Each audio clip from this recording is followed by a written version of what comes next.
ଦିନକର କଥା, ଏକ ଜଙ୍ଗଲରେ ଗୋଟେ ମା ଚଢ଼େଇ ଆଉ ତାର ଛୁଆ ରହୁଥିଲେ। ଦିନେ ସିଏ ଜଙ୍ଗଲକୁ ଖାଦ୍ୟ ଖାଇବା ପାଇଁ ଯାଇଥିଲେ। ମା ମା ଦେଖିଲ କେତେ ସୁନ୍ଦର ସୁନ୍ଦର ଫଳ ହେଇଛି। ମୁଁ ଏସବୁ ଖାଇବି ମା। ମୁଁ ଆଜି ପେଟ ପୁରେଇକି ମନ ଭରି ମା ଖାଇବି। କେତେ ବଢିଆ ବଢିଆ ମିଠା ମିଠା ଫଳ ହେଇଛି ମା। କେତେ ସୁନ୍ଦର ଦେଖାଯାଉଛି ମା। କେତେ ଫଳ ପଡିଛି ମା। ତମେ ବି ଖାଅ ନା, ଦେଖିବ କେତେ ବଢିଆ ଲାଗିବ, କେତେ ମିଠା ଲାଗିବ। ମୁଁ ତ ଆଜି ବହୁତ ଫଳ ଖାଇବି ପେଟ ପୁରେଇକି।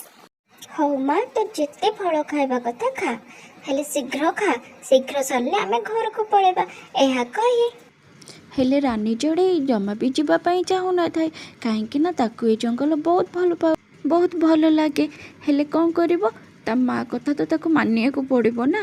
ମା କଥା ମାନେ ଦୁହେଁ ମିଶି ପୁଣି ଘରକୁ ଯିବା ପାଇଁ ବାହାରିଲେ। ତାପରେ ମା ଚଢ଼େଇ ଛୁଆ ଚଢ଼େଇ ବାହାରିଲେ ତାଙ୍କ ଘରକୁ ଯିବାକୁ। ଯାଉ ଯାଉ ବାଟରେ ସନ୍ଧ୍ୟା ବି ହେଇଗଲା। ମା ଚଢ଼େଇ ଛୁଆ ଚଢ଼େଇ ଏମିତି ଧୀରେ ଧୀରେ ଧୀରେ ଉଡ଼ି ଉଡ଼ି ଯାଇକି ତାଙ୍କ ଘରେ ପହଞ୍ଚିଗଲେ। ଧନରେ, ତୁ ତ ଏବେ ଖାଇଦେଲୁ, ରାତି ବହୁତ ହେଲାଣି, ଚାଲି ଶୋଇପଡ଼ିବୁ। ଏମିତି ମା ଛୁଆ ଦୁହେଁ କଥା ହେଲେ, ଆଉ ସେମାନେ ଖୁସିରେ ରହିଲେ, କାହିଁକି ନା ସେମାନେ ପେଟ ପୁରି ଖାଇକି ଆସିଥିଲେ।